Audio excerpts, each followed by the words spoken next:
म्हणजे या सगळ्या घटनेतलं दुःख हे पण आहे की आपले अनेक आदर्श कोलमडून पडलेले आहेत. लस्ट किंवा वासनेचं लालसेचं कॅपिटल किंवा इंधन हे पुरवण्याचं काम त्याला करतो. आपण आपल्या मुली आसाराम बापूंच्या आश्रमात कशा पाठवतो? सुशीललाही माहिती होतं की पैसे सगळ्यांना पाहिजे खरं आणि पैशासाठी कोणीही समोर उभं राहू शकतो. ह्याच्यामध्ये अजून एक प्रश्न आहे की हे अंडर एज सेक्स नाहीये, ही पिडोफेलिया सुद्धा आहे. त्यातल्या अनेक मुली ह्यांची पाळी सुरू झालेली नव्हती. कॅपिटलिझममध्ये गंमत अशी आहे की नुसतं प्रोडक्शन होत नाही, also production comes with production of lust. आहेरेंचा माज हा कोणत्या लेव्हलला जाऊ शकतो, किती विकृत स्वरूपात व्यक्त होऊ शकतो, ह्याचं उदाहरण म्हणजे एप्स्टीन फाईल्स. तेंडुलकर आज असते तर त्यांनी एप्स्टीनवरचं नाटक फार अप्रतिम लिहिलं असतं. खरं त्याच्यासाठी माणसाला दैत्य बनवण्यापासून तू मी थांबवू शकत नाही. माणूस हा दैत्य आहे मुळात. त्याला कंट्रोलमध्ये ठेवायचं असेल तर आपल्याला सिस्टीम हवी आहे चांगली. तुम्हाला आणि मला स्वातंत्र्य कायद्याच्या कक्षेमध्ये पाहिजे. बरोबर. त्यांना जे स्वातंत्र्य पाहिजे ते कायद्याच्या कक्षेच्या पलीकडे. नमस्कार, मी प्रशांत कदम. जगभरामध्ये एप्स्टीन फाईल्समुळं बऱ्याच घडामोडी घडत आहेत. जेव्हा आपण आत्ता बोलतोय त्यावेळी सुद्धा ब्रिटिश राजघराण्यातले अँड्रू माउंटबॅटन यांना अटक झालेली आहे.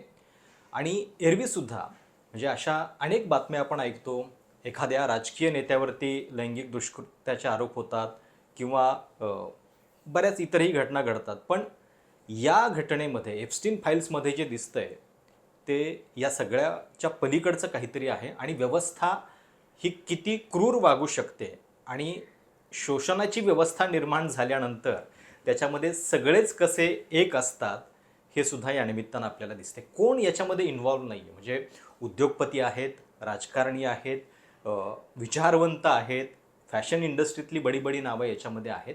आणि गेल्या जवळपास दशकभरापासून या सगळ्या गोष्टीचा तपास चालू असताना नेमक्या व्यवस्थेला हव्या असलेल्याच गोष्टी बाहेर येत आहेत का, हा सुद्धा याच्यातला अतिशय महत्त्वाचा प्रश्न आहे. ज्यावेळी अमेरिकेमध्ये कायदा झाला, एप्स्टीन फाईल्स ट्रान्सपरन्सी ॲक्ट नावाचा एक कायदा तयार होतो आणि या सगळ्या गोष्टी, हे सगळं रेकॉर्ड जनतेसमोर आलं पाहिजे असं अमेरिकेमध्ये ठरतं. त्याच्यानंतर सुद्धा अजून पुरेशा गोष्टी बाहेर आलेल्या नाही आहेत. म्हणजे आत्ता अगदी लेटेस्ट जर आपण कालची आकडेवारी बघितली तर 2%च फक्त गोष्टी बाहेर आलेल्या आहेत असं अमेरिकेमध्ये म्हटलं जातं आहे. 30 लाख फाईल्स, 2000 व्हिडिओज आणि शेकडो फोटोज आणि इतर सगळ्या गोष्टी असताना त्याच्यातनं लिंक्स जे आहेत त्या अनेक राष्ट्रांपर्यंत पोहोचलेल्या आहेत. युरोपामध्ये तर विशेषतः नॉर्वे आणि ब्रिटनमध्ये बरीच खळबळ याच्यावरून उडालेली आहे. आपल्याकडं मात्र तशी शांतता आहे.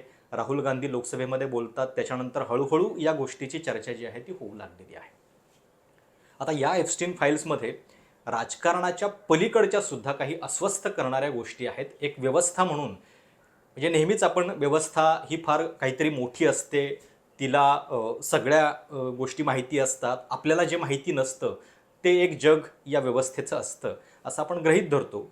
पण एप्स्टीन फाईल्समध्ये जे दिसलेलं आहे ते अतिशय भयान आणि अस्वस्थ करणारं काहीतरी आहे. आणि म्हणून या सगळ्याची चर्चा आपण करणार आहोत. माझ्यासोबत 2 अशा व्यक्ती आहेत की जे तुम्हाला या सगळ्या घटनेचे वेगवेगळे पैलू समजावून सांगतील. माझ्यासोबत आहेत लेखक, कवी, चित्रकार आणि ऋतुसंहार या गाजलेल्या पुस्तकाचे लेखक संजीव खांडेकर सर, आणि मुक्त पत्रकार भक्ती चपळगावकर, ज्या TV आणि प्रिंट या दोन्ही क्षेत्रांचा अनुभव त्यांना आहे.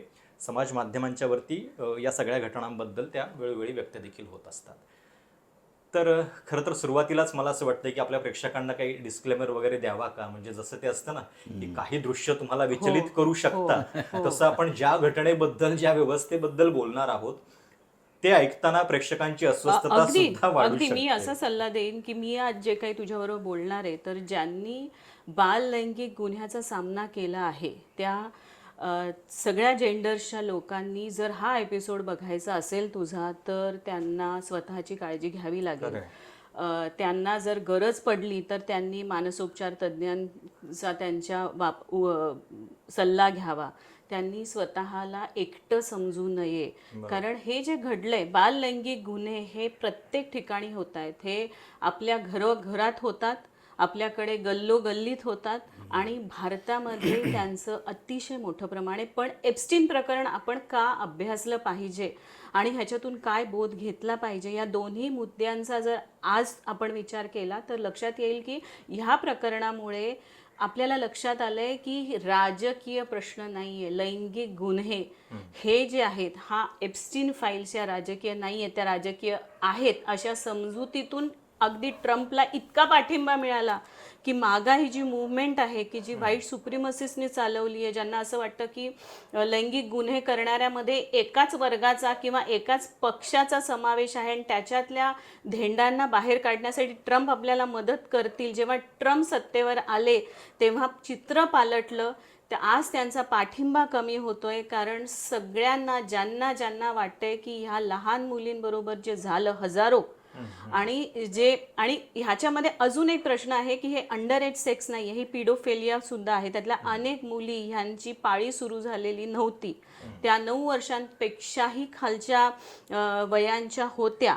त्यामुळे लहान लहान लेकरांवर हे जे अत्याचार झालेले आहेत, आता अख्खा देश एकवटला आहे की त्यांना हवंय की ह्यात कोण कोण गुंतलंय. अगदी एखाद्या देशाच्या पंतप्रधानांपासून ते एखाद्या तंत्रज्ञानातल्या मोठ्या कंपनीच्या CEO पर्यंत ह्यात सगळे लोक गुंतलेले आहेत. आणि आहे रे आणि नाही रे ह्याचा संघर्ष आणि आहेरेंचा माज हा कोणत्या लेव्हलला जाऊ शकतो, किती विकृत स्वरूपात व्यक्त होऊ शकतो, ह्याचं उदाहरण म्हणजे एप्स्टीन फाईल्स. आत्ता आपण ज्यावेळी ही मुलाखत करतोय नेमकं त्याचवेळी एक अतिशय महत्त्वाची घटना घडली की मध्ये राजघराण्यातले अँड्रू माउंटबॅटन यांना अटक झालेली आहे. 66व्या त्यांच्या वाढदिवसाच्या दिवशीच ही अटक झालेली आहे. तर म्हणजे एक फरक हा पण दिसतोय की अमेरिकेमध्ये फारशा कारवाया होताना दिसत नाही आहेत, ब्रिटनमध्ये युरोपमध्ये विशेषतः खूप थेटपणे कारवाई होताना दिसते. तर या सगळ्याबद्दलची एक पहिली कमेंट आपण घेऊ आणि नंतर मग थोडं विषयाकडे वळू. पहिली गोष्ट अशी की अँड्रूला पकडलं ते तुम्ही एखाद्या सार्वजनिक कार्यालयात काम करत असताना चुकीचं वागलात आणि देशाच्या काही महत्त्वाचे कागदपत्र इकडे तिकडे केलेत असा संशय आहे म्हणून. व्हर्जिनिया जुफ्रे ह्या एप्स्टीनच्या विरुद्ध बोलणाऱ्या एका महत्त्वाच्या आवाज जो गणला जातो त्या बाईंनी केलेल्या आरोपांबद्दल त्याला पकडलेलं नाहीये. त्यांनी चुकीचं वर्तणूक, तो जेव्हा त्याच्याकडे अधिकार असताना त्यांनी चुकीचं वागला असं पकडले. आतापर्यंत त्याच्यात लैंगिक गुन्हा त्याच्यावर कुठलाही त्यांनी लावल्याचं आपल्याला माहीत तर नाहीये. त्याला सोडलं तेव्हाही पोलीस असंच म्हणत होते की आम्ही चौकशी करतोय की तो नेमकं काय. पण डेफिनेटली ह्याचं प्रेशर प्रचंड प्रमाणावर अमेरिकेवर आलेलं आहे, ट्रम्प प्रशासनावर आलेलं आहे की त्यांनी आता जर UK हे करू शकतं, नॉर्वे हे करू शकतं, तर तुम्ही आता हे केलं पाहिजे आणि काहीतरी कारवाई करा. बरोबर सर, मी जसं इंट्रोडक्शनमध्ये म्हटलं की अशा घटना ऐकणं हे काय आपल्या समाजाला नवीन नाही आहे. म्हणजे एखाद्या राष्ट्राध्यक्षावरती आरोप झाले आहेत किंवा असा एखादा व्यक्ती ज्याला आपण आदर्श मानतो. म्हणजे या सगळ्या घटनेतलं दुःख हे पण आहे की आपले अनेक आदर्श कोलमडून पडलेले आहेत, ज्यांचे चेहरे आपण म्हणजे असं अशा कांडामध्ये बघणं आपल्याला जड जात आहे. बरीच नावं आहेत, नोआम चोम्स्की पासून ते अगदी बऱ्याच लोकांची नावं घेता येतील. तर हे जे दिसतंय त्याला काय म्हणायचं नेमकं? दोन गोष्टी मला थोडंसं म्हणजे व्यापक पद्धतीने याच्याकडे बघावं असं वाटतं. म्हणजे फक्त एप्स्टीन अशी घटना डोळ्यासमोर न ठेवता इट्स अ फेनॉमेनॉन अशा पद्धतीने. ज्यात त्यांनी पण एक चांगलं सांगितलं आहे रे नाही रे या पद्धतीने. तर 2-3 प्रतिक्रिया मला इमिजिएटली म्हणजे व्यक्त करावीशी वाटतात. पहिली गोष्ट म्हणजे अशी की मला असं निश्चितपणे ते सगळं बघत असताना किंवा काही काही यातल्या बातम्या मी काही डिटेलमध्ये खूप वाचल्या अशातला भाग नाही, पण जे आपल्या सध्याच्या ओघामध्ये आपोआपच ते मिळतात कारण दे आर ऑल हेडलाईन्स आणि ब्रेकिंग, त्यामुळे आय एम रीडिंग इट. पण पहिली गोष्ट म्हणजे मला असं वाटलं की सगळ्यात तिकडे वरती कुठेतरी असेल कार्ल मार्क्स, तर त्याला तो हसला असेल. कारण मार्क्स प्रथम, त्याच्यानंतर ल्योथार आहे, त्याच्यानंतर लिबरल इकॉनॉमी ज्यांनी पुस्तक लिहिलं, किंवा मार्क फिशर आहे, झिझेक आहे, या सगळ्यांनी ही जी लिबरल इकॉनॉमीची कन्सेप्ट मांडली. म्हणजे मार्क्सच्या याच्यामध्ये एक फार सुंदर हे आहे, तो म्हणतो की हा जो आजचा जो कॅपिटलिझम आहे तो फक्त कमोडिटीज प्रॉडक्ट्स निर्माण करत नाही, it also produces lust, it also produces desire. आणि हा संबंध जो भाग आहे हा लिबिडल कॅपिटलिझम म्हणूनच त्याच्याकडे आपल्याला बघावं लागेल असं मला वाटतं. म्हणजे वेगवेगळ्या पद्धतीने म्हणजे पुढे विस्ताराने मला सांगायला आवडेल, म्हणजे एका बाजूला फ्रॉइड घेऊन आणि एका बाजूला मार्क्स घेऊन, की या लिबिडल इकॉनॉमीचा अर्थ आपण कसा लावायचा आणि आपण नेमके कुठे आहोत त्याच्यामध्ये. कारण घटना अशी फक्त एक माणूस करतो म्हणून तो नालायक आहे, नीच आहे असं होत नाही. आपण समाज म्हणून त्या मॅट्रिक्समध्ये आपण असतो, त्या मॅट्रिक्समध्ये घटना घडते आणि त्या मॅट्रिक्स प्रोव्हाइड करण्याचं काम आपण सगळे करत असतो आणि आपल्याकडेही या गोष्टी घडत असतात. पण फक्त त्याचे प्रत्यय आपण कसे घेतो हे बघायला लागेल आणि आपण कुठे उभे आहोत या सगळ्या नरक सिच्युएशनमध्ये ते बघायला लागेल. तर फक्त एका कन्सेप्टचा फक्त उच्चार करून मग आपण पुढे जाऊया. म्हणजे पहिलं माझी हे रिॲक्शन काय होती की आणि अलीकडे माझे जे मी नेहमी ज्यांचे कोट्स वापरतो अनेक वेळा, स्लेवेज झिझेक, त्यांनी एक फार सुंदर प्रतिक्रिया दिली होती. त्याच्यामध्ये त्यांनी पण फ्रॉइडचाच वापर केला होता, लाखाचा वापर केला होता. एक्सेस जोसा किंवा सरप्लस जोसा ज्याला म्हणतो, अतिरिक्त आनंद, आणि हे का घ्यावा असं वाटतो आणि कोण घेतं आणि कसा घेतं आणि काय त्याचा, म्हणजे फक्त लैंगिक भूक नाहीये, त्याच्या पलीकडचं लैंगिकता ही त्याच्यामध्ये आहेच. म्हणजे एका बाजूला बघितलं गेलं फर्स्ट इम्प्रेशन तो तेंडुलकरी प्लॉट पण वाचूच वाटतो. तेंडुलकर आज असते तर त्यांनी एप्स्टीनवरचं नाटक फार अप्रतिम लिहिलं असतं. कारण त्यात सेक्स, पॉवर आणि पॉलिटिक्स या तिन्ही गोष्टी अशा दणदणीत आहेत. आणि ऑलरेडी हे घाशीराम कोतवालच्या लेवलला आहेच, म्हणजे ज्या एप्स्टीनच्या आधारे या सगळ्यांनी ह्या सगळ्या गोष्टी अनुभवल्या. तो एप्स्टीन नंतर कोठडीमध्ये जातो 2019 ला बरोबर. अगदी अगदी अगदी अगदी बरोबर आहे. त्याच्यामध्ये एक कन्सेप्ट अशी आहे मला मुद्दाम सांगायची वाटते की फ्रॉइड म्हणतो एक प्रिमॉर्डियल फादरची कन्सेप्ट वापरतो. म्हणजे एक पुराण पुरुष किंवा एक आदी पुरुष म्हणा, की ज्या पुरुषाला कुठली बंधनं नव्हती. राजवाड्यांचे पुस्तक आहे आपलं ते विवाह संस्थेचा इतिहास, त्याच्यामध्ये त्यातली काही वर्णन आहेत. सुरुवातीला सेक्स व्यवस्था कशी होती, काय होती, त्यातून विवाह संस्था कशी जन्माला आली वगैरे वगैरे. त्याच्यावर डांगेंची उत्तम प्रस्तावना पण आहे. तर त्या अनुषंगाने मी सांगतो की तो म्हणतो प्रिमॉर्डियल फादर, की ज्याला कुठली लॉज नाही, काही नाही, काय, तो कुठली म्हणजे जी मिळेल ती बाई त्याला मिळत होती, कारण तो शक्तिमान होता. जो शक्तिमान त्याला काही. आणि मग पुढे उरलेले जे फादर्स होते म्हणजे पुरुष होते, त्यांनी त्या प्रिमॉर्डियल फादरचा नाश केला आणि त्यानंतर त्याच्यानंतर नियम निर्माण झाले, याव झाला, कोणी काय करायचं, कुठली म्हणजे बाई किंवा स्त्री हा नुसतं उपभोगाचं नव्हे, पॉवर याच्यामध्ये. सेक्स वॉज ऑलवेज सीन, त्याच्यामध्ये फार सुंदर आले त्या पुस्तकामध्ये. तर इथे काय घडतं, हा प्रिमॉर्डियल फादरची पुनर्निर्मिती आहे एप्स्टीन. ही क्रिएट्स अनादर, म्हणजे इथे तो असा एक निर्माण करतो की इथे या सगळ्या ऑब्स्सीन फादर्सने, या सगळ्या हे जे आहेत त्यांना एक नवीन संधी मिळते टू बिकम प्रिमॉर्डियल फादर, जे आपण नष्ट केलं आहे पूर्वी. तर त्या अनुषंगाने बघायला लागेल याच्याकडे की यांनी कशाची निर्मिती केली आपल्या याच्यामध्ये, या सगळ्या याच्यामध्ये. तर एक तर गोष्ट अशी आहे की हा जो सगळा वर्ग आहे, जो तुम्ही सांगितलं की जो उच्च वर्ग आहे, अतिशय पॉवरफुल आहे, पैसेवाला आहे. पैसेवाला म्हणजे त्या पैशाला काही अर्थ नाही असा पैसा आहे या सगळ्यांच्याकडे. आणि हे सगळे लोक जे आहेत किंवा यातले जे विचारवंत आहेत ते त्यांचा आपल्याला वेगळ्या पद्धतीने पुन्हा विचार करावा लागेलच. पण हे सगळे पॉवरफुल आहेत, प्रचंड पॉवरफुल आहेत.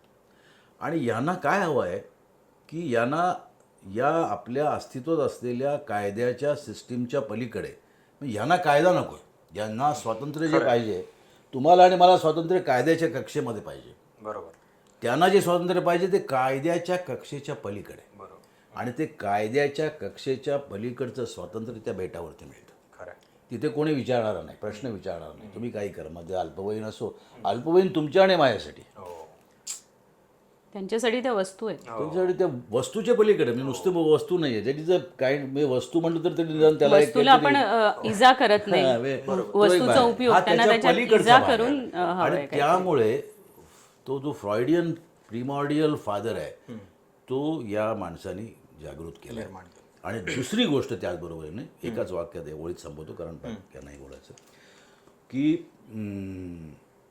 हा जो एप्स्टीन आहे तो ल्योथार जे म्हणतो किंवा झिझेक जे म्हणतो किंवा मार्क्स जे म्हणतो ते लिबिडिनल कॅपिटल म्हणजे लिबिडिनलचा कसा भाषांतर करायचं मला माहिती नाही पण लस्ट किंवा वासनेचं लालसेचं कॅपिटल किंवा इंधन हे पुरवण्याचं काम त्याला करतो. याच्या पुढचा भाग फार महत्त्वाचा आहे. तो जे काय म्हणतो ते मी नंतर सांगेनच पुन्हा की how does this whole economy works. Economy doesn't work only on capital on money. It works lust त्याच्यामध्ये असते, लालसा असते, माणसाची भूक असते. नाही तर आपल्याला आपण म्हणू शकतो यांनी 400 कोटी मिळवले आता बस कर ना बाबा, पण तो बस करत नाही. तो पूर्ण हे दिसतंय पण की म्हणजे त्या लसचा वापर त्याला कसा म्हणजे केलेला आहे. कारण एफस्टीन हा काही म्हणजे पारंपरिक उद्योगपती गर्भश्रीमंत असं नाहीये. तो फर्स्ट जनरेशनचा उद्योगपती आहे त्या अर्थानं. आणि जेव्हा तो गेला तेव्हा त्याच्या नावावरती जी संपत्ती होती की अनेक लॅविश होम्स, त्याच्यानंतर 2 प्रायव्हेट कॅरिबियन बेटं त्याच्या नावावरती होती, $380 मिलियन केवळ कॅश आणि $578 मिलियन इन्व्हेस्टमेंट त्याच्या नावावरती होती. आणि हे सगळं त्यानं या लोकांना या सगळ्या गोष्टीमध्ये अडकून त्याचं ब्लॅकमेलिंग केलेलं आहे. म्हणजे जर हे फोटो काढले नसते, जर याचं चित्रीकरण झालं नसतं तर कदाचित या सगळ्या गोष्टी उघड पण झाल्या नसत्या. पण त्याला हेच करायचं होतं. तर आता आपल्याला एक म्हणजे सगळ्या ह्याच्यामध्ये काय दिसतंय तर गिलिन मॅक्सवेल त्याच्यासोबत आहे, जी स्वतः एक महिला आहे. आणि या सगळ्या महिलांना या जाळ्यात ओढण्यासाठी बरोबर तिचा सगळा वापर एप्स्टीननं केलाय. हो, म्हणजे ह्याच्यात जेंडर नाहीच आहे. ह्याच्यामध्ये जरी गुंतलेले आता बरं बाय द वे एक जी ह्या गुन्ह्यासाठी तुरुंगात गेली ती बाईच आहे अमेरिकेत. पुरुष सगळे बाहेर आहेत. ह्याच्यात अत्याचारी बहुतेक सगळे पुरुष आहेत. अच्छा. आणि गिलेन मॅक्सवेल ही साथीदार आहे. पुरुषांना साथी ती आणि तिने पण बलात्कार केलेत. त्या मुलींचे जे पूर्ण टेस्टिमॉनीज आहेत त्या वाचल्या तर कळतं की ती पण ह्याच्यात सामील होती या सगळ्या ग्रूमिंगमध्ये, बलात्कारांमध्ये. आणि पॅम बॉन्डी जी आज ट्रम्पला सपोर्ट करायला काँग्रेसमध्ये त्यांच्या ज्या अत्याचार झालेल्या मुली आहेत त्यांच्याकडे बघायला ढुंकून बघायला तयार नाही. अमेरिकेची अटर्नी जनरल ती पण एक महिलाच आहे. त्यामुळे हे गिलेन मॅक्सवेलनी आजही ती त्या लॅविश प्रिझनमध्ये तिला टाकलेलं आहे. तिला काही ट्रम्पनी अशी जादूची कांडी फिरवली तिने की ती बोलायला तयार नाही आहे ट्रम्पच्या विरोधात. आणि ती आज सगळ्या सोयी सुविधा असलेल्या प्रिझनमध्ये आहे. सो हे तिनं मागे एक इंटरव्ह्यू पण दिला होता. म्हणजे तो आता कदाचित मॅन्युफॅक्चर्ड असेल कारण त्याच्यामध्ये ती ट्रम्पचं असोसिएशन याच्यामध्ये नाकारते की ट्रम्प हा इन्व्हॉल्व. आणि मग नंतर तिला तुरुंगात मिळणाऱ्या ज्या सुविधा आहेत त्या बरोबर वाढतात किंवा सगळ्या गोष्टी होत आहेत. तर हे नाही, अरे हे शेवटी असं आहे की ह्यांनी म्हटल्याप्रमाणे हे लालसेचं एक कांड आहे. आणि त्या कांडाची सुरुवात ही काय अनपेक्षित आहे का? ही नाहीये. आपण आपल्या मुली आसाराम बापूंच्या आश्रमात कशा पाठवतो? आपण ह्या सगळ्या साधू आणि जे लोकांना, अरे खरा साधू असेल तो काय आहे हे आपल्याला आपल्या संतांनी सांगितलंय. कसा साधू कसा संत ओळखावा हे आपले संत सांगून गेलेत सगळे.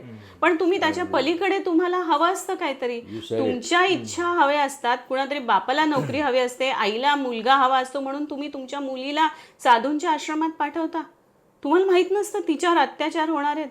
मग तुम्ही म्हणजे ह्याच्यामध्ये हे सगळे नाती, ही सगळी यंत्रणा हीच सगळी चक्रावणारी. आणि त्याच्यासाठी आपली घटना, आपलं संविधान, त्याच्यासाठी एक कायदा आणि त्यासाठी डेमोक्रेटायझेशन का आवश्यक आहे किंवा सर्वांना समान अधिकार का आवश्यक आहे, त्यांना तक्रार करण्याची का गरज आहे आणि त्याचा अधिकार त्यांना का आहे, हे ह्याच्यातून स्पष्ट होत आहे ना. त्या मुलींची तक्रार का नाही? त्या म्हणजे प्रत्येक मुलीचा इंटरव्ह्यू बघितला तर तुला लक्षात येईल की प्रत्येक जण सांगतेय की माझ्यावर बलात्कार होत होता तेव्हा तिथे भिंतीवर महान नेत्यांबरोबर एप्स्टीन उभा आहे ह्याचे फोटो होते.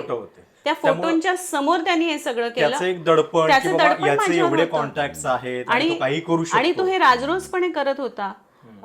कुठल्या तरी एक्झिबिशन बघायला आलेली, कुठल्या तरी वस्तू संग्रहालयात आलेली 13-14 वर्षाची मुलगी तो पळवून नेऊ शकत होता. त्याला कुणी थांबवत नव्हतं. त्याला कोणतीही सिस्टीम नव्हती. म्हणजे हे जर आपल्याकडे बघितलं तर कालच बातमी आहे की हायकोर्टाने 2010 साली एक घडलेली घटना की 13 वर्षाची मुलगी शाळेच्या ट्रिपला गेली आणि सगळे समुद्रावर खेळायला गेले. ती मुलगी परत आली नाही, तिचा मृतदेह मिळाला. तर असं जाहीर केलं सगळ्या सिस्टीमनी, आपल्या पोलिसांनी आणि ह्यांनी सगळ्यांनी की ती बुडून मेली आणि कदाचित प्रवाहात तिचे कपडे वाहून गेले. काल हायकोर्टाने विचारले की 2010 सालपासून त्या 13 वर्षाच्या मुलीचा बाप हा दारोदारी भटकतोय की तिच्या अंगावर कपडे नव्हते, तिला मारलेलं होतं, तिच्यावर बलात्कार झाला होता, हे शोधून काढा. आणि काल हायकोर्टाने सांगितलं की हे तुम्हाला कळत ती नाहीये शक्यता पोलिसांना तुम्ही तपासात का की लक्षात घेत तुमच्याकडे धडधडीत दिसते की तिच्यावर काहीतरी झालंय. तर ह्या सगळ्या ज्या दिसणाऱ्या पण न दिसणाऱ्या, ह्या ज्या इनव्हिजिबल लहान मुली आहेत, लहान मुलं आहेत ज्यांच्यावर हे अत्याचार होत आहेत, ती इनव्हिजिबिलिटी किंवा ती अदृश्यता संपणं हे एका सशक्त लोकशाहीचा परिणाम असू शकतो. आणि ती जिथे नसेल तिथे ह्या घटना घडल्या तर त्यांना घटना घडतील. त्याच्यासाठी माणसाला दैत्य बनवण्यापासून मी थांबवू शकत नाही. माणूस हा दैत्य आहे मुळात. त्याला कंट्रोलमध्ये ठेवायचं असेल तर आपल्याला सिस्टीम हवी आहे चांगली. पण म्हणजे ज्या पद्धतीनं हे सगळं प्रकरण उघडकीस आलं आणि हे प्रकरण दाबण्याचा प्रयत्न झाला, त्याच्यामध्ये पण बऱ्याच गोष्टी आहेत. म्हणजे FBI ला पहिली तक्रार जी आहे ती 1994 मध्ये केली गेलेली होती, पण तिचं पुढं काही नाही झालं. 2005 मध्ये फ्लोरिडामध्ये पाम बीच पोलीस स्टेशनला एका 14 वर्षांच्या मुलीचे कुटुंबीय जातात आणि सांगतात की आमच्या मुलीचा या व्यक्तीकडनं छळ झाल्याचा संशय आम्हाला आहे, आणि तिथून तपासाला सुरुवात होते. मग नंतर 2008 मध्ये जेव्हा एप्स्टीनला पहिली शिक्षा झाली आहे 18 महिन्यांची, तेव्हा ती फक्त म्हणजे त्याच्यामध्ये बाकीचे क्राईम्स इन्व्हॉल्व्ह नाही आहेत, आणि त्या काळामध्ये तो व्यवस्थित म्हणजे आठवड्यातले 5-6 दिवस तो येऊन जाऊन करू शकेल अशा पद्धतीची जेल आहे त्याला. तर एवढा मोठा म्हणजे भयानक सगळ्या कांडाचा हा प्रकार आहे, पण ती सुद्धा गोष्ट इतक्या सहजासहजी उघडकीस येत नाही. बिल क्लिंटन एका पक्षाचे, डोनाल्ड ट्रम्प एका पक्षाचे, दोघेही त्याच्यामध्ये इन्व्हॉल्व्ह आहेत. आणि ज्या अटर्नी जनरलनं त्या एप्स्टीन सोबत डील केली तो नंतर मिनिस्टर होतो पुन्हा ट्रम्पच्या कारकिर्दीमध्ये. तर हे सगळं जे आहे ते अमेरिकेमध्ये घडतंय, तर म्हणजे व्यवस्था सगळी एकच असते. ऑफकोर्स.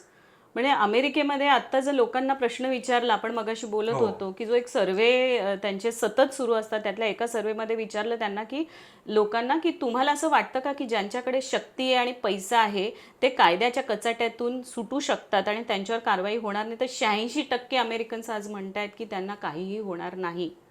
आणि 13% वगैरे कोणीतरी म्हणतायत की नाही नाही कायद्याचं राज्य आहे आणि त्यांना काहीतरी शिक्षा होईल. तर डेफिनेटली हे आहे. म्हणजे ती वस्तू संग्रहालयाला गेलेली मुलीला कुणीतरी सांगतं की तुला मसाजची नोकरी मिळते आणि तू चल.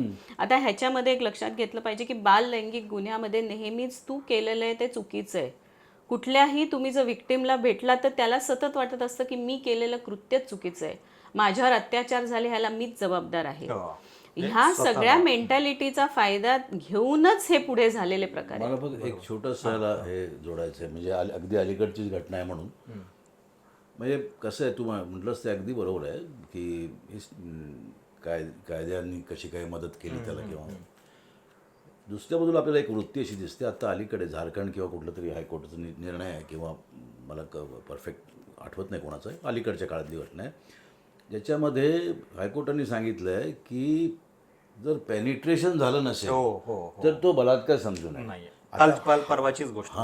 आता हे जर सांगू शकतं कोर्ट, म्हणजे कोणत्या पातळीवरती आपण आलोय. बरोबर. नाडीला हात घातला तर तो त्याचा इंटेन्शन तुम्ही काही बोलू शकत नाही. पण सुप्रीम कोर्टाने ते हे केलं. नुसतं हे आहे म्हणजे हे जो प्रकार आहे हा असा समज असणं आणि तो कोर्टाने सांगणं, याच्यामध्ये होतंय काय की नकळत म्हणजे आत्ता हे सगळं एप्स्टीन तिकडे आयलंड अमुक तमुक तिकडे झालंय. भीती काय वाटते, एक कलाकार म्हणून म्हणा किंवा काही म्हणा, एक माणूस म्हणून म्हणा, किंवा की is it going to become a part of reality of, म्हणजे ती आत्ता रिअल वाटत नाही आपल्याला, कारण तुझ्या आणि माझ्या आयुष्यामध्ये आपण जाऊ शकत नाही तिथे आयलंडवरती. पण ज्यावेळी अशी विधानं होत आहेत ठिकठिकाणी आणि बाकीच्याही घटना त्या मी सांगू शकेन विस्ताराने, पण त्यामुळे भीती ही आहे की डू वी रिअली, म्हणजे we want this option leaders, this option masters. आणि अशी परिस्थिती येणार आहे की आपण हीच रिअलिटी आहे, हेच वास्तव आहे. म्हणजे हा जे कोर्टाचं म्हणणं ऐकल्यानंतर माझी छाती दडपली त्याविषयी की म्हटलं हे जर कोर्ट म्हणत असेल तर मग आता करायचं काय आपण.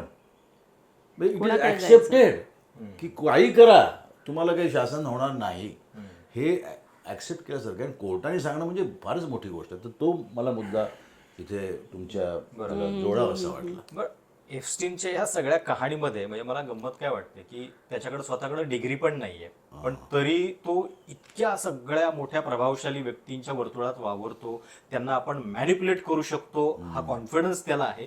म्हणजे एक प्रकारे मानवी वृत्तीचा त्याचा अभ्यास चांगला होता बहुधा, की त्याला कळत होतं की माणूस कुठे चुकू शकतो, कुठे आपल्या ताब्यात येऊ शकतो.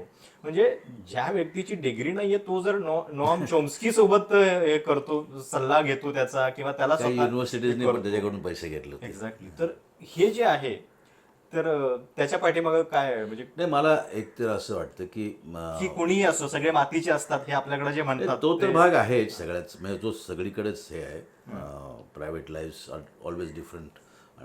बऱ्याच समोर असलेला चेहरा वेगळा असतो. हा भाग तर आपल्याला आपण पाहिलेला आहे. किंवा काही वेळा असंही घडल्याची शक्यता आहे. म्हणजे मी ते मार्क्स देतो थोडंसं डिस्काउंट की या युनिव्हर्सिटीने पैसे घेतले किंवा ज्यांनी, त्यांना सगळ्या डिटेल्स माहिती होते की नव्हते आपल्याला आत्ता माहिती नाही आहे. म्हणजे आपल्याला आत्ता अशी काही कुठे माहिती उपलब्ध नाही की ज्याने याला माहिती आहे आणि तरी देखील त्यांनी पैसे घेतले या युनिव्हर्सिटीने अमुक अमुक रिसर्चसाठी, अमुक अमुक फेलोशिपसाठी वगैरे वगैरे, ते माहिती नाही. त्यामुळे तिकडे जाण्यात पॉईंट नाही. पण मुख्य मुद्दा काय आहे की याच्यामध्ये त्याला काय माहिती होतं, एप्स्टीनलाही माहिती होतं की पैसे सगळ्यांना पाहिजे खरं आहे. आणि पैशासाठी कोणीही समोर उभं राहू शकतं, हा एक भाग. आणि दुसरा भाग त्याला माहिती होता किंवा त्याच्या सगळ्या या कृत्यामुळे आपल्याला माहिती झाला अधिक प्रकर्षाने, तो म्हणजे असा की जरी वरची सिस्टीम, जी काही वरवरची आपण सिस्टीम पाहतो, लिगल आहे, याव आहे, त्याव आहे, हा इकडे कोणतरी मोठा टेक्निशियन आहे, तिकडे कोण टेक्नॉलॉजिस्ट आहे, तिकडे कोणी विचारवंत आहे, इकडे मोठा उद्योगपती आहे, नेता आहे, याव आहे, त्याव आहे, परंतु या सगळ्यांना त्यांच्या कार्यक्रमासाठी, त्यांच्या सफलतेसाठी जे मुख्य जग आहे आपलं, त्या जगाच्या खाली एक अंडरवर्ल्ड, ते डार्क, ज्याला आपण डीप स्टेट म्हणतो, जे एक काळं जग खाली, त्यांना एक त्यांची गरज आहे ती. म्हणजे हे मला केव्हा जाणवलं, मी एक अगदी अलीकडचं उदाहरण देतो. तुमच्याच ह्याच्यामध्ये मी चॅनल्सवरती पाहत असतो नेहमी, त्यामुळे तुम्ही जे सांगत होता की इतक्या मोठ्या प्रमाणावर या निवडणुकांमध्ये पैसे वाटले गेले, आणि ते काही काही गोष्टी लोकांनी दाखवल्या पण. तर त्यामुळे हा जो पैसा आहे येणारा, जो देतोय त्याच्याकडे येणारा, मग ती कुठलीही पार्टी असो, मला त्याच्याबद्दल बोलायचं नाही आता, किंवा आपण काही म्हणतो अमुक अमुक नेत्यांनी म्हणजे काय वाटेल तसे यंदा पैसे दिले वगैरे वगैरे, वाटेल तसे खर्च केले. तर हे खालचं जे डीप वर्ल्ड आहे, म्हणजे डीप स्टेट ज्याला म्हणतो, त्या डीप स्टेट हे सगळा पुरवठा करतं. बरोबर. मग तो फायनान्सचा पण पुरवठा करतं, त्यातून फिनान्सही येतो. तो जो फिनान्स आहे डीप स्टेटमधला, तो काही वेगळा नाही, तो लिबिडिनल फिनान्सच आहे. इथे आपण प्रत्यक्ष बघतोय की त्यांनी काय बायाकाच पुरवल्या, त्या काय परवट हे होते, अमुक तमुक, हे सगळं आपण बघतोय. पण खाली या घडणाऱ्या ज्या घटना आहेत, जिथे हा अमाप पैसा तयार झालेला आहे आणि जो आपल्या सर्वसामान्य माणसाच्या आयुष्यात येतो, आणि तुमच्याच ह्याच्यामध्ये तुम्ही म्हणत होतात की हे पैसे घेऊन लोक मत कसं देतात. बरोबर. त्यामुळे मला पुन्हा तीच भीती वाटली जी न्यायाधीशाचा ऐकून वाचली होती, की जर पैसे देऊन मी मत देणार असेल आणि मी वरचं काही बघणार नसेल किंवा खालचं काही बघणार नसेल, तर इज दिस रिअल, म्हणजे is Epstein is a part of my normal life, is it became a normal reality. जी ॲबनॉर्मल म्हणून तुम्ही सांगताय ती नॉर्मल माझ्या आयुष्यात होती आहे का, हा मला भयंकर भीतीचा प्रश्न वाटतो. आणि तो आपण याच्यातून धडा घेतला पाहिजे की हे भयंकर नुसतं ते एप्स्टीननी केलं आहे, अमुक केलं, हा भाग वेगळा, तू त्याला काय शिक्षा व्हायची, त्यात गुंतलेल्यांच्या लोकांना शिक्षा होईल, हा भाग वेगळा. पण या सगळ्या याच्यामध्ये हे त्याला माहिती होतं की ही खालचा जो वर्ल्ड आहे दॅट वी शुड टॅप, आणि ते त्यांनी टॅप करायला सुरुवात केली. आणि त्याच्यामध्ये मग सगळे आले, विचारवंत आले, ह्या आले, तेव्हा आले. एक मागे एकदम एक मुलाखत वाचली होती, फार चांगलं वाक्य, आणि मी ते अनेक वेळा वेगळ्या पद्धतीने माझ्या ह्याच्यामध्ये वापरलेलं आहे, की आता इतक्या मोठ्या प्रमाणावरती सिस्टीमने आपल्यामध्ये ते एन्क्रोच केलं आहे किंवा काय म्हणा, आपल्यामध्ये सगळीकडे गेलेली आहे ती सिस्टीम, की आता प्रश्न एवढाच आहे की आपल्या सगळ्यांना, एप्स्टीनपासून तिथे कोण गेले होते त्या सगळ्यांना, त्या एप्स्टीनच्या लिबिडिनल आयलंडवरती डेव्हिल्स डिनरसाठी सगळ्यांना निमंत्रण आहे.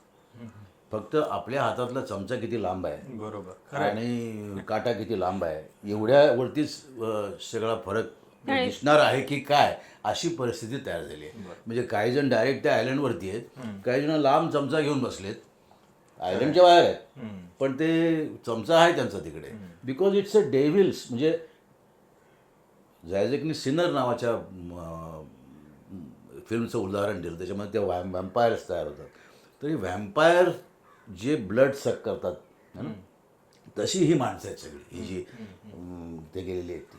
दे are sucking the blood of the not only those small kids, छोट्या छोट्या मुलांचंच नव्हे, तर तुमच्या आमच्या सबंध समाजामध्ये जे काही एक निरागस नितळ चांगलं स्वच्छ हे जे जे आहे त्याचं ब्लड त्यांनी. पण अशा घटना झाल्यानंतर ज्या पद्धतीची रिॲक्शन समाजात उमटायला पाहिजे त्याच्यातला समाजाचा विवेक दिसत असतो. आता फरक अगदी स्पष्ट दिसतोय की अमेरिकेमध्ये याला काही फार म्हणजे गांभीर्यानं घेतल्याचं दिसत नाहीये, म्हणजे राजीनामे होताना दिसत नाहीयेत. युरोपामध्ये होत आहेत. नाही, अमेरिकेत काय झालंय की अमेरिकेत अतिशय लोक संतापलेत, कारण तिथली गरिबी वाढली आहे, बेरोजगारी वाढली आहे. ट्रम्पच्या राजकीय नीतीमुळे जे काही लोक कन्फ्यूज झालेत, त्यांना ओव्हरऑलच त्यांच्या आयुष्यामध्ये अनेक प्रश्न निर्माण झालेले आहेत. आणि म्हणून आधीच ही परिस्थिती वाईट असल्यामुळे एका मोठ्या वर्गाचा त्याला पाठिंबा होता, कारण त्यांना असं वाटलं होतं की हे आपल्याला खूप चांगले दिवस हा आणेल म्हणून. आणि त्याचा त्यांना ऑलरेडी त्यात काहीच बदल झाला नाही. आणि मग नंतर ही सगळी प्रकरणे यायला लागली आणि त्यांचा विश्वास होता की यामध्ये फक्त डेमोक्रॅट्स आहेत. आणि आता जेव्हा त्यांना कळलंय अमेरिकन जनतेला, तर जनतेला सगळं हवंय.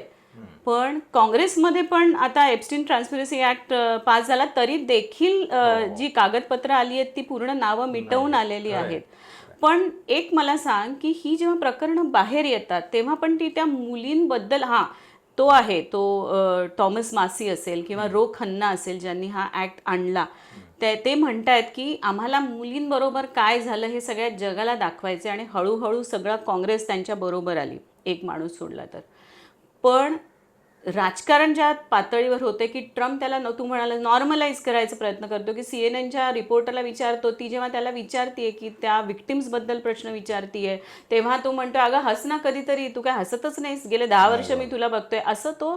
ती म्हणते की मी एका लैंगिक गुन्ह्याच्या बळींबद्दल तुम्हाला प्रश्न विचारते आणि मी हसू कशी, असा तिला पडलेला प्रश्न आहे. पण त्याला नॉर्मलाइज आता झालं, एप्स्टीन खूप झाला, आता पुढे चला, अमेरिका असं should चाललंय. move on, Move on, move पुढे on, चला. असंही म्हणाले होते. हा, पण आणि स्टारमरनी आज अँड्र्यूला अटक करण्याची काय गरज आहे? कारण मॅन्डेलसन जो त्याच्या मंत्रिमंडळात आहे तो एप्स्टीन प्रकरणात गुंतलेला आहे. त्याची लोकप्रियता एनिवे स्टारमरची एवढी कमी झालेली आहे. आणि म्हणून हे होणारच होतं, ही अटक अनपेक्षित होती. का 6 महिन्यापूर्वीच त्याला त्यांनी सांगितलं की प्रिन्स लावायचं नाही, आडनाव तुझं जे आहे ते लाव, माउंट बॅटन लाव, विंडसर, माउंट बॅटन विंडसर लाव असं सांगितलेलं आहे. तो आता सामान्य नागरिक आहे, जरी तो आलिशान कॉटेजमध्ये राहतोय तरी देखील.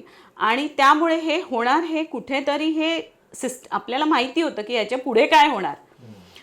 तू म्हणालेस ते अगदी बरोबर आहे की राजांनी निर्णय घेतला की आता वेळ आली आहे की आपण जर हे केलं नाही तर आपलाही गाशा गुंडाळावा लागेल. हा गाशा गुंडाळण्याची वेळ ट्रम्पवर आलेली नाहीये. त्यामुळे काँग्रेस कितीही बोलली, ते असं आहे की त्यांनी जो सगळं कंट्रोलमध्ये केलंय आणि त्याचा कायदा, त्याचं FBI, त्याची काँग्रेस, या सगळ्यांमध्ये त्याचा सभापती, या सगळ्या ह्याच्यामध्ये तो कंट्रोल करतोय हे सगळं. त्यामुळे तो किती दिवस टिकेल कंट्रोल हे बघायला पाहिजे. आता ह्याच्यामध्ये अशी परिस्थिती आली की लोकांना हे अगदीच नकोसं झालं. ते ओरिजिनल डॉक्युमेंट्स बघून काँग्रेसचे लोक येत आहेत, रडतायत, सांगतायत, काही नावं घोषित करतायत. पण ते जे घोषणा करतायत ज्या नावांची, ते इतके रॅन्डम अशी आहे की त्याच्यामध्ये पूर्ण एक मोठ्या प्रकारे हे बाहेर येऊ नये आणि ट्रम्प ह्याच्यात अडकू नये म्हणून आता सगळी यंत्रणा फिरतीये. बरोबर. पण म्हणजे ही कहाणी सगळी उजेडात येताना त्या सगळ्या व्हिक्टिम्सनी दाखवलेले जे धैर्य आहे, म्हणजे त्यांना पण बरंच अपमानित करण्याचा प्रयत्न झाला. म्हणजे त्या एका ठराविक क्लास मधल्याच आहे, त्यांची ती गरज होती, मग त्या इच्छेनं जात होत्या, त्यांना सुद्धा चटक लागलेली होती पैशांची किंवा त्या लाईफस्टाईलची. अशा पद्धतीच्या गोष्टी त्यांना ऐकाव्या लागल्या.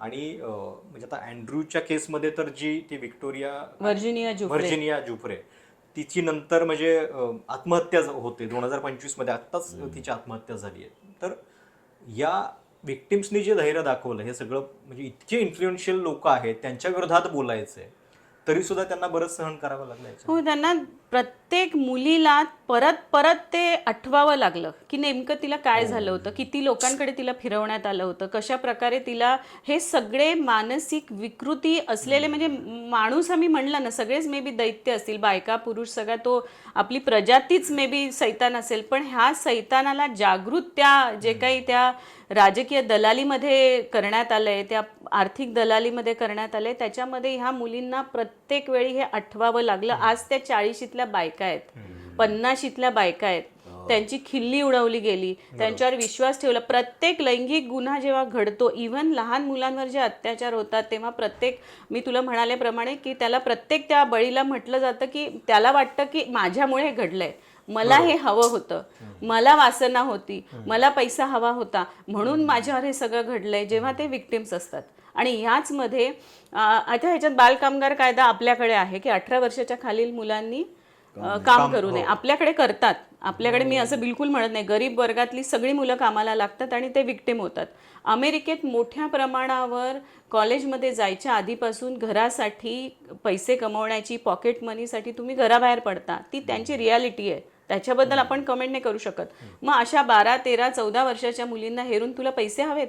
मी त्यातली एक मुलगी म्हणतीये की जेव्हा त्याने माझ्यावर बलात्कार केला आणि मला विचारलं की तुला काय करायचं आयुष्यात, मला कळत नव्हतं की आपल्यावर बलात्कार झालाय, मला फक्त माहिती होतं की आपल्याला कॉलेजला जायचं, आणि त्याने मला $5,000 चेक फाडून दिला आणि मला वाटलं की आता आपण कॉलेजला जाऊ शकू. तर ह्याच्यामध्ये तू असं म्हणू शकतो का, आपण असं म्हणू शकतो का की तिला तर $5,000 मिळाले ना, बरोबर. ती 14 वर्षाची मुलगी होती, 15 वर्षाची मुलगी होती, हा आपल्याला म्हणून कायदा महत्वाचा. खरं आहे. मगाशी बोलताना तुम्ही जे सांगत होतात की याच्यामध्ये लस्ट हे प्रोडक्ट आहे या सगळ्या कॅपिटल इकॉनॉमीचं, म्हणजे आपण ही पण गोष्ट लक्षात घेतली पाहिजे की जेव्हा 12-13 वर्षाच्या मुलीला ते वापरतायत, तेव्हा म्हणजे केवळ ते लैंगिक भूक शमवत नाहीये, त्या मुलीसाठीचं तिचं सगळं आयुष्य, त्याच्यावरती माझा ताबा आहे, ही एक मेंटॅलिटी त्याच्यातनं दिसते. आणि जिला कोणी वापरलेलं नाहीये ती मुलगी मला हवी आहे, ही जी एक मानसिकता आहे त्याच्यातनं, ती अजून त्याच्यातली सगळी भांडवलशाही वृत्ती जी आहे ती सुद्धा दाखवते. निश्चितच 2 गोष्टी आहेत त्याच्यामध्ये. एक म्हणजे किंक, म्हणजे जर तुम्ही पाहिलं त्या संबंध भांडवलशाही व्यवस्थेमध्ये, कन्झ्युमरिझमच्या सिच्युएशनमध्ये, की म्हणजे माझंच उदाहरण सांगतो, माझ्याकडे शूजचे 10 का 11 जोड आहेत, पण मला लागतात का तेवढे, तर नाही लागत, पण तरी मी घेतले. हा जो भाग आहे की मग हा नाही तर निळा नको तर मग लाल पाहिजे, लाल मग हिरवा पाहिजे, हिरवा मग नाही मला पांढरा पाहिजे, पांढरा नाही काळा पाहिजे, किती पाहिजे मग, where will you stop, there is no stop. Because कॅपिटलिझममध्ये गंमत अशी आहे की नुसतं प्रोडक्शन होत नाही, also production comes with production of lust, त्यामुळे ती लस्ट आहे. बरोबर. दुसरा भाग असा, हे जे मगाशी मी सांगतो, लोक ते त्यांना किंक पाहिजे, त्यांना काहीतरी वेगळं पाहिजे, नेहमीचं नको. मग असा शर्ट नको, इथून फाटलेला शर्ट पाहिजे, मग इथून फाटलेला शर्ट नको, एवढा शिवलेलाच पाहिजे, अर्धाच पाहिजे, उभाच पाहिजे, याव तेव्हा. त्यामुळे हे असं किंकमधून निर्माण झालेली ती सगळी, शेवटी इथं तुम्ही पाहिलं असेल तो सिनेमा, काय त्याचं नाव, नाही, wolf on the Wall Street wolves,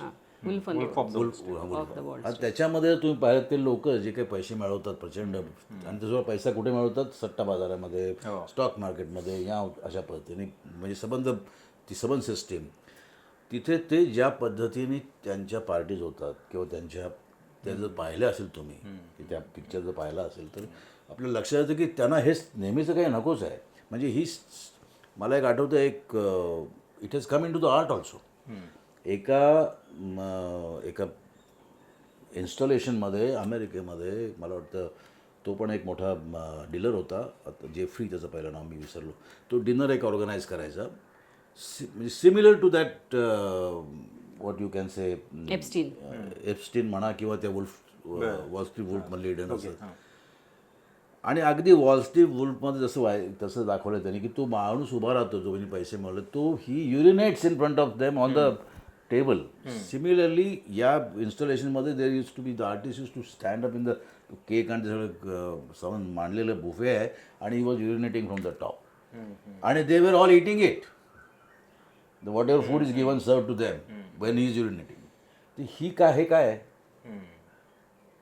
बरोबर. Is it not a king? म्हणजे कशासाठी आहे? तर हा सगळा भाग त्याच्यामध्ये आहे. म्हणजे हा जो तुमच्या प्रश्नाचं उत्तर आहे की का होत होतं असं, की त्याच्यामध्ये किंग आहे, सगळेजण किंग. आणि दुसरा यातला भाग जो आहे तो इव्हिल बिकमिंग, म्हणजे इंडिव्हिज्युअल इव्हिल, व्यक्तिगत क्रूरता, व्यक्तिगत दुष्टता कलेक्टिव्ह कॉन्शियसनेसमध्ये, सामुदायिक ज्ञानामध्ये किंवा सामुदायिक जाणीवेमध्ये परिवर्तित होणं, आणि ते सगळ्यात भयानक आहे. भीती याची ही वाटते. आणि शेवटचा भाग याच्या म्हणला विच यू सेड की हे लहान मुलं वगैरे, एक दोन कादंबऱ्यांचा उल्लेख करतो आणि माझा हे संपवतो मी. एक कादंबरी आहे छोटीशी आहे, 40-50 पानांची, मार्क्वेसची शेवटची कादंबरी. कादंबरीचं नाव आहे memories of my melancholy whores. Okay. त्याच्यामध्ये तो जो जर्नलिस्ट आहे, रिटायर झाला आहे, आयुष्यात त्याने कधी प्रेम केलेलं नाही, यावं नाही त्यावं नाही, he has always paid for the sex. तो त्या हॉटेलमध्ये येतो आणि त्या बाईला बोलवतो जी कुंटणखाना चालवते त्याला, आणि तिला सांगतो की I want to celebrate my 90th birthday, 90वा माझा वाढदिवस मला साजरा करायचा आहे. आणि आत्ता या सगळ्या कादंबऱ्यांची इप्स्टीनमुळे चर्चा होती. लोलिता असेल, नबोकोवची. तो त्याच्या विमानाला तो लोलिता एक्सप्रेस असं त्याने नाव दिलंय. सो लोलिताची चर्चा होती, या दोन पुस्तकांची होत नाही म्हणून मी ते मुद्दा मांडलेली आहे. तर तो म्हणतो की मला, त्या बाईला सांगतो, मला अतिशय तरुण व्हर्जिन मुलगी पाहिजे 90व्या वाढदिवस साजरा करण्यासाठी. I want to have sex with her. ती आणते मुलगी. ती मुलगी असते 14 वर्षाची. ती मुलगी येते, त्याच्या त्या बेडरूममध्ये झोपते. ती येऊन तिला झोप लागते. ती दिवसभर खूप काम कष्टाचं केलं, तिला काही माहिती नाही, काही, ती बिचारी झोपून जाते. आणि हा जातो तिकडे विथ ऑल हिज फॅन्टसी, हे जे सगळं जे आता आपण म्हटलं किंग फॅन्टसी, फॅन्टसी. इथे हा कोणी श्रीमंत माणूस नाही आहे, लक्षात ठेवा. बरोबर. हा कोणी विचारवंत नाही आहे किंवा हा कोणी अमुकही नाही आहे, पण त्याच्या ती कॅपिटलिस्ट हे आहे, या समाजाने तयार केली. तो तिथे जातो आणि त्या मुलीला पाहतो, ती मुलगी झोपली आहे, आणि अचानक त्याच्या लक्षात येतं की ही मुलगी श्रमामुळे, दमल्यामुळे झोपली आहे. तो काही नाही, एक त्यांनी गिफ्ट आणलेली असते छोटीशी, तिच्याकडे ठेवतो आणि जातो परत. अशा रात्री मागून रात्री होतात. तो एकदाही त्या मुलीला हात लावत नाही.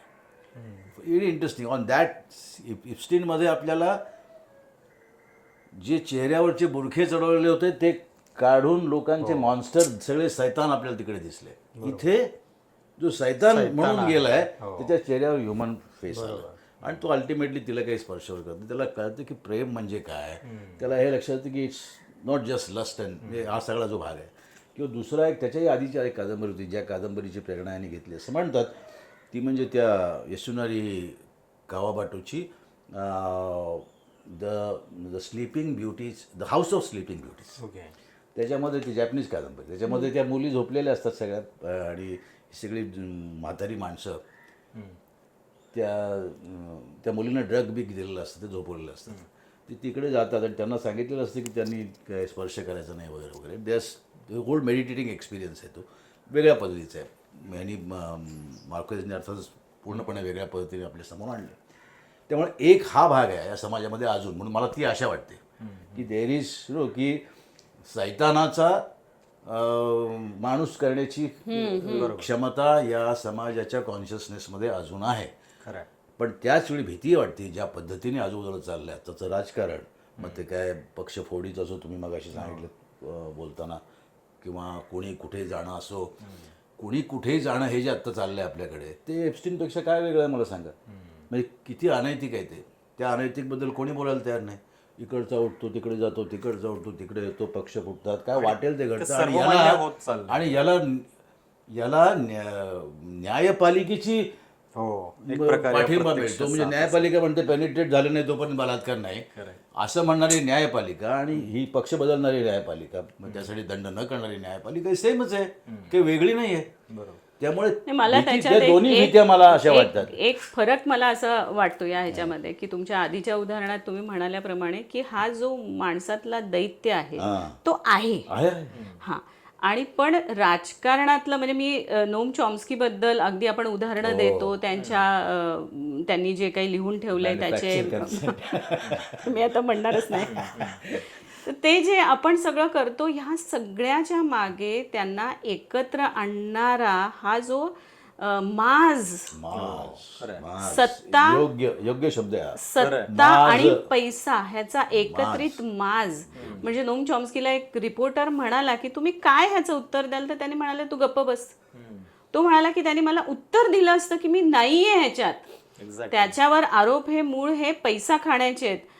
ह्या सगळ्या अत्याचारांच्या बॅकग्राऊंडवर शेवटी आपण ह्याचे ग्रेडेशन करायला लागलोत की कोणत्या प्रकारचा भ्रष्टाचार हा बरा. आणि मी म्हणतेय पैशांचा. जेव्हा तुम्ही म्हणालात की पक्ष गेला पण त्यांनी कुठल्या लेकरावर बलात्कार केला नाही ना, तर माझ्या दृष्टीने मी ग्रेडेशन करतेय. हे ग्रेडेशन आपण करतोय अत्याचारांचं. चमचा लांब कोणाचा किती आहे, एवढाच फरक आहे. कारण त्याच्यामध्ये असं वाटतंय की अरे ठीक आहे, चॉम्स्कीनी जर एखाद्या मुलीवर बलात्कार केला नसेल तर नाही, ठीक आहे, नाही, पण ते मग त्याच्यात ग्रेडेशन आपण करायला लागलोय का? एक्झॅक्टली. हे भयंकर आहे ना सगळंच.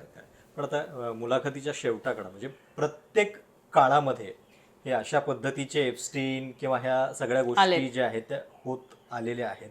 पण त्याच्यावरती मग आता उपाय काय, म्हणजे समाजानं या सगळ्याकडं कसं बघायचं, हे पचवायचं कसं? कारण आपण जेव्हा आपले आदर्श असे कोलमडताना बघतोय त्याच्यातनं म्हणजे व्यवस्थेवरचा विश्वास वगैरे तर फार म्हणजे गुळमुळीत झाले शब्द, पण हे इतकं भीषण आहे.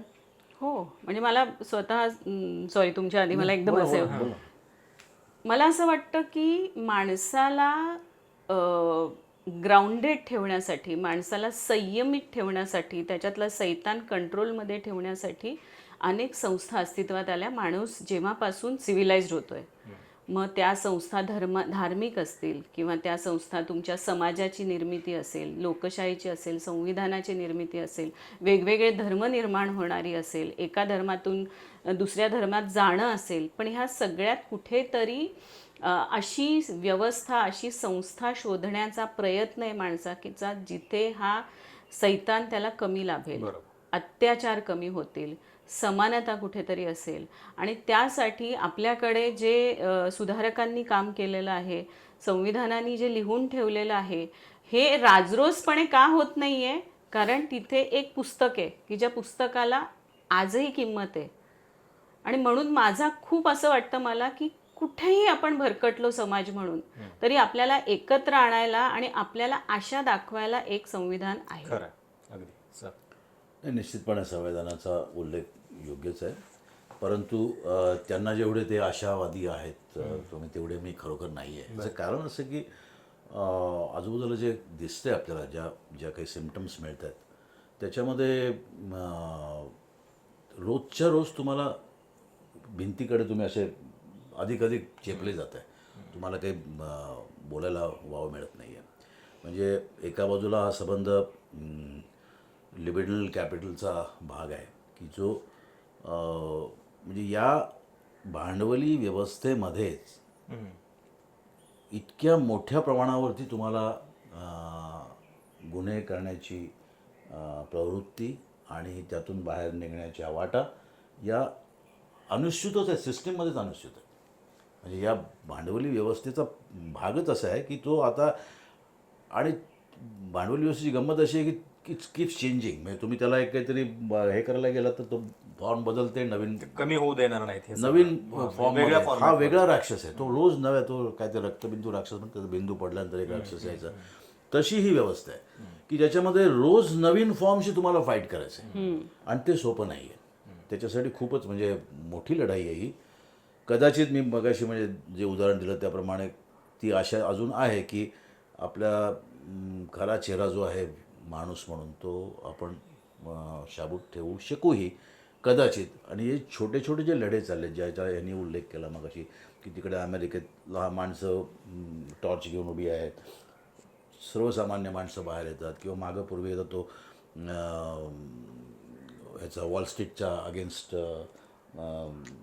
झाला होता ऑक्युपाय वॉल, म्हणजे त्या ऑक्युपायसारखा लढा असेल, किंवा आपल्याकडे अनेक छोटे छोटे लढे आत्ता चालूच आहेत. ते छोटे आहेत फार, पण त्या छोट्या लढ्यांचीच मला आत्ता खूप गरज वाटते आणि महत्त्व वाटतं. आणि फारच नाहीतर हे एप्स्टाईन हे आहेच, म्हणजे ते काय या ना त्या स्वरूपामध्ये, आणि इंडिव्हिज्युअल गोष्टी घडणं हा भाग वेगळा, पण इथे त्यांनी ते संबंध यूज केलं आणि त्याच्यामध्ये आपल्याला पहिल्यांदा असं दिसलं, म्हणजे इथे भिंगाखाली सगळेजण दिसत आहेत तुम्हाला, खरं आणि ते इतक्या मोठ्या प्रमाणावरती आपण कधी पाहिलं नव्हतं. एका माणसाचं झालं, अमुकचं झालं, तमुकचं झालं होतं, पण हे इथे घडल्यामुळे ही खरोखरच मार्क्स म्हणतो त्याप्रमाणे, ल्योतार म्हणतो त्याप्रमाणे, किंवा